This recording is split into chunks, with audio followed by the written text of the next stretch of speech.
fifaliana riavana malala no zontsika miona toy zao indray a amaky ny ten'andriamanitra iaino zany a ary koa indray ny afatra tsara ho antsika am'izao sabotsy mitobo antsika izao ho aminareo ny ny fahasoavana sy ny fiadanana avy amin'ilay kehitriny sy taloha ary ho avy ary avy amin'ny fanafito izy eo alohan'ny seza fiandenana ary avy amin'i Jesosy Kristy vaolombelona marina sy lamatoa amin'ny maty ary lehibe ampanjaka ny tany amen.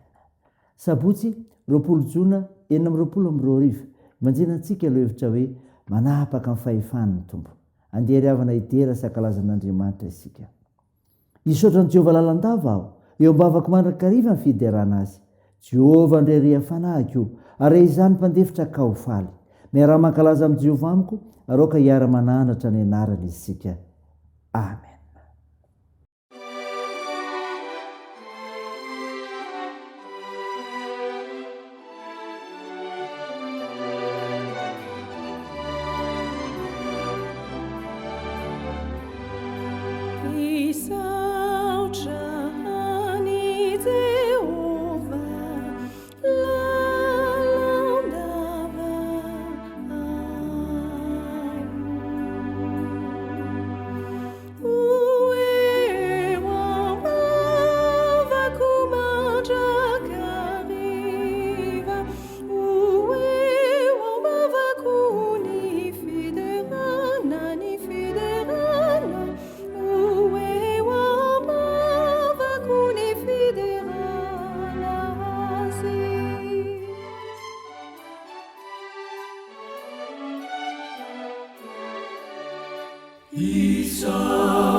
andeha hivavaka isika.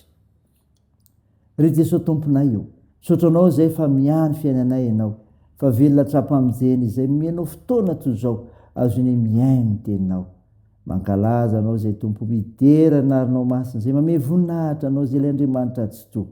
Mendrika anao zany satria Andriamanitra fitiavana ianao. Tompo, mahatsiaro teny zay fa mpanota, ko mandariko anatrehanao, miaiky mifahadisoanay, mamindrafo amin'ny ary-mamelany irokay. Fa namasino, midira ty anatiny amin'ny fianona ny teninao, amantaranay ny tokony atao. Aminaran'i Jesosy Kristy tomponay nanaovanay izany mivavaka izany. Amen. Ny ofinay ho antsika amin'ny unité ravina malala to hitanao amin'ny bokon'ny Deutéronomie. Deutéronomie toko fa 4 ny 1 ka hatramin'ny 4, mivaky toy izao aminaran'i Jesosy. Rehefa tonga ao amin'ny tany izay omeny Jehovah Andriamanitra ao lovanao ianao ka mandova azy ary imonao, dia analao ny voloam-bokatra rehetra amin'ny tany izay ilainao avy amin'ny taninao, izay omeny Jehovah Andriamanitra ao anao, ka ataovy akarona ary makanisa ho any amin'ny tany izay vitiny Jehovah Andriamanitra ao ampitoeriny ny anarany. Dia mankanisa ampisorona amin'izany andro zany, ka lazao aminy hoe manambara amin'ny Jehovah Andriamanitra ao anio fa tonga eto amin'ny tany izay nianianan'i Jehovah tamin'ny razantsika omeny antsika. Dia ho raisiny mpisorona eny an-tananao ny harina ka apetriny eo alohan'ny alitaran'i Jehovah Andriamanitra ao. Amen. Ray masino, mba namasinanay amin'ny fahamarinana, ny teninao ny fahamarinana. Amen. Ravana malala, ho aminao ny fiadanan'i Jesosy Kristy izay tonga hitady tsy hamonjy ny very, hamonjy anao indrindra koa. Mofinaina ho antsika anio ka andronesika teo Deutéronomie toko fa 4, 1 ka hatramin'ny 4, milaza ny fisaorana ho fanao raha manaritra amin'ny 70 ary zay tokony atao aminy. Izao mofinaina izao ravana malala dia fampiomanana zay zavatra tsy maintsy ataon'ny zanak'Israely rehefa tonga any amin'ny tany izay nampanantenan'i Jehovah azy ireo holovany. Tsarovany fanafahana ataon'ny tompo, atoloro azy zay tsara, zany rehefa atolory azy zay tsara, ny 2. Ho tonga any amin'ny tany nampanantenay ny Israely, hiverina araka ny tokony ho izy ny fiainany, anana tany sy fambolena ary fiainana mirindra ry zareo. Ny toromariki ny tompo dia atsiaro azy amin'ny fanaterana ny voaloham-bokatra ho azy. Manamarika izany fa izy no atao lohalaharana ary ny tsara indrindra no atolotra izay raha teo no sitrany.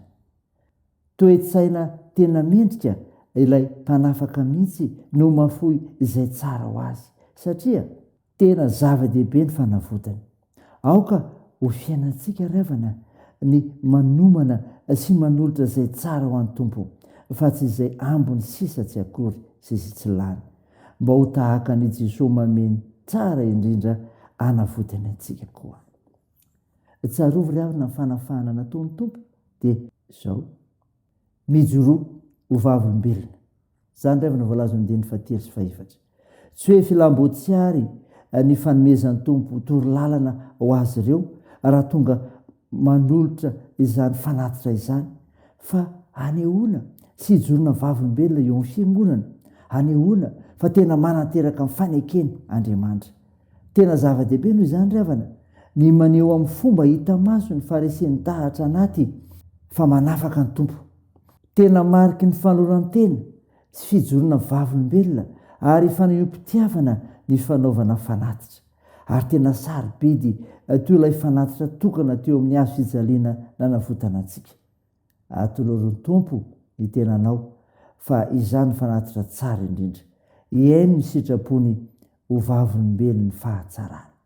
Raiso dia saina izany ravana ho voninahitra Andriamanitra. Andeha hivavaka isika.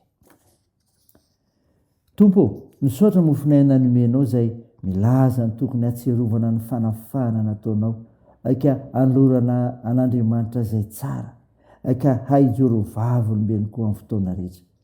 Tao io fahoran-tenanay tompo anao amin'ny fiainana amin'ny famonjena, dia ny finoanan'ilay Jesosy Kristy ilay fanatitra tsara indrindra nomenao anay, anavotanao anay, ao koa ny teninao Andriamanitra. Mivavaka izay ao ny tompona anjara rehetra sy ny vahoakan'Andriamanitra hiatrika fampirovahana rahampitso. Tompo, mba ao ireo manana andraikitra amin'ny fitsaboana, ka hositranonareo marary. Amperezo ireo manamanjo, toandro mareo sikolona ary vonjeo ireo mahatra sahirana. Tao io ny asa sy ny fiazakazahanay amin'ity anio indray. Tompo, vangio ny firenenay, ny vavakay dia teo anaran'i jesosy kristy lay fantsangana tamin'ny maty ary velona marak'izay nampaindrinay ny vavaka manao hoe raha na eo zay ny an-danitra ho masina anie ny anaranao ho tonga anie ny fanjakanao atao any sitraponao ety an-tany ho tahaka ny an-danitra meony an'izy anina sahaza ao anay ary mamela ny elokay tahaka ny namelanay izay meloka taminay ary aza mitondra anay amin'ny fakapanahy fa manafanay amin'ny ratsy fanao ny fanjakana sy ny hery ary ny voninahitra mandrakizay amen.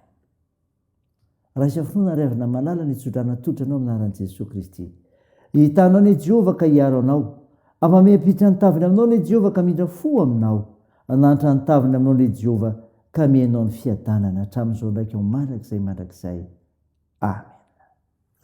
Teo an'Andriamanitra irery ny voninahitra amin'ny anaran'ny Ray sy ny Zanaka ary ny Fanahy Masina amen.